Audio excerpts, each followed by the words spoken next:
Hi everyone, welcome to our YouTube channel. ఈరోజు recipe వచ్చేసి సేమియా ఉప్మా.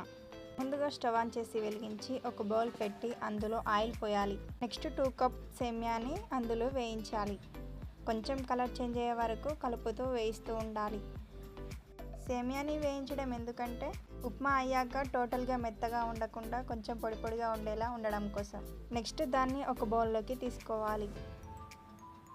మళ్ళీ అదే బౌల్లో ఆయిల్ పోసి అందులో పల్లీలు, నానబెట్టిన పప్పులు, కొంచెం పెసరపప్పు, శనగపప్పు, నెక్స్ట్ ఆవాలు, జీలకర్ర, ఉల్లిపాయలు, పచ్చిమిర్చి, కరివేపాకు ఉంటే కరివేపాకు, సరిపడంత ఉప్పు వేసి కలపాలి. నెక్స్ట్ ఒక టమాటాను కట్ చేసి అందులో వేయాలి.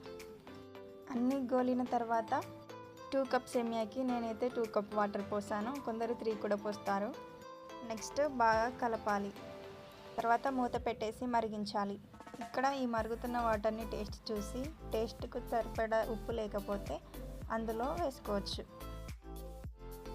వీడియోలో చూపిస్తున్నట్టుగా అది మరిగాక అందులో వేయించి పెట్టుకున్న సేమియాని అందులో వేసి కలపాలి. మొత్తం బాగా మిక్స్ అయ్యే వరకు కలపాలి. సేమియాని స్వీటే కాకుండా ఇలా ఉప్మా కూడా చేసుకోవచ్చు.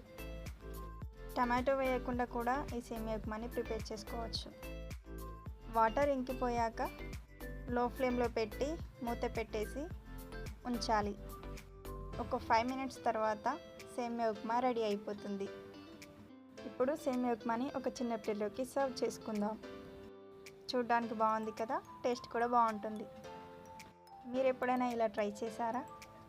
ఈ వీడియో కనుక మీకు నచ్చినట్లయితే like, share and subscribe. Thank you for watching.